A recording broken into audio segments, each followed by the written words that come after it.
याचिकाओं पर supreme court में सुनवाई। केंद्र बोला 3 मुद्दों पर रोक की मांग की थी। याचिकाकर्ताओं का जवाब यह वक्त पर कब्जा का मुद्दा है। इसी बीच हमारे साथ संपादक अशोक मिश्रा हमारे साथ जुड़ चुके हैं, तो आइए जानते हैं क्या है पूरा मामला। जी अशोक मिश्रा जी, किन किन मुद्दों को लेकर के अभी सुनवाई चल रही है? देखिए, वक्फ बिल को लेकर सुप्रीम कोर्ट में याचिका डाली गई थी और हर संभव प्रयास किया जा रहा था कि किसी भी तरीके से वक्फ बिल जो सदन में पास हुआ है उसमें ये कहा गया कि संविधान का उल्लंघन करके वक्फ बिल को वो किया गया।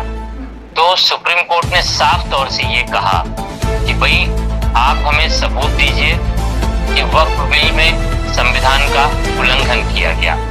अगर इस तरह का कोई सबूत आपके पास नहीं है तो हम इस मुद्दे में कोई हस्तक्षेप नहीं करेंगे। ये सुप्रीम कोर्ट ने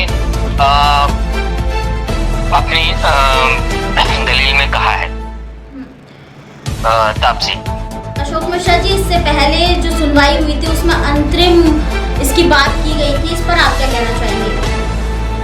देखिए, कोर्ट द्वारा वक्फ घोषित संपत्तियों की सुनवाई के दौरान वक्फ की सूची से हटाया नहीं जाना चाहिए, चाहे वह वक्फ लिखित दस्तावेज से हो या लोगों के इस्तेमाल के आधार पर, यानी वक्फ बाय यूजर।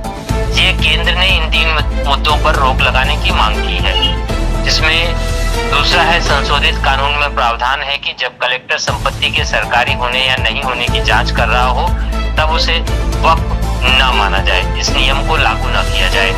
तीसरा, वक्फ बोर्ड और सेंट्रल वक्फ काउंसिल के सभी सदस्य मुस्लिम ही होने चाहिए, केवल जो पद के कारण सदस्य बनते हैं वो अपवाद हो सकते हैं।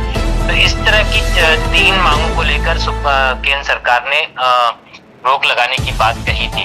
अब याचिकाकर्ताओं के वकील कपिल सिब्बल थे। कपिल सिब्बल ने 2025 का वक्फ कानून वक्फ की सुरक्षा के मकसद से बनाया गया है, लेकिन असल में इसे ऐसे तरीके से तैयार किया गया है जिससे वक्फ संपत्तियों को एक गैर न्यायिक प्रक्रिया के जरिए कब्जे में लिया जा सकता है। ये याचिकाकर्ता के वकील का बयान था। उन्होंने अपनी अपील में ये कहा, निजी संपत्ति सिर्फ इसलिए छीनी जा रही है क्योंकि उनमें कोई विवाद है और हमें यह भी नहीं पता कि विवाद की प्रकृति क्या है। कलेक्टर से ऊपर के स्तर के एक अधिकारी को उस विवाद को देखने के लिए नियुक्त किया जाता है और इस बीच संपत्ति को कब्जे में ले लिया जाता है। इस पे चीफ जस्टिस ने बिना कानूनी प्रक्रिया अपनाए जो अपना कहा है कपिल सिब्बल ने, सरकार अपनी प्रक्रिया खुद तय करती है, कोई भी विवाद खड़ा कर सकता है, यह एक पहलू है। दूसरा, वक्फ क्या होता है?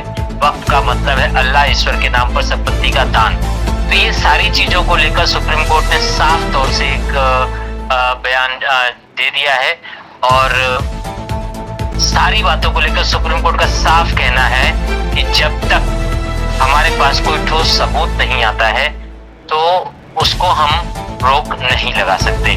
तापसी। अशोक मिश्रा जी, एक सवाल मेरा कि मुसलमानों का कहना है कि वक्फ कानून संशोधन बिल जो आ रहा है उसको एक तरीके से वो उनके खिलाफ है, क्योंकि अगर ये कानून आया तो उनकी संपत्ति छीनी जाएगी। इस पर आपकी क्या राय है? देखिए, कानून जो आया है उस साफ तौर से कहा गया है कि आप उस संपत्ति का जो भी कागजात आपके पास है, मालिकाना हक आप साबित करें, प्रॉपर्टी आपकी रहेगी। अब मालिकाना हक कहाँ से साबित करेंगे, ये बड़ी समस्या है।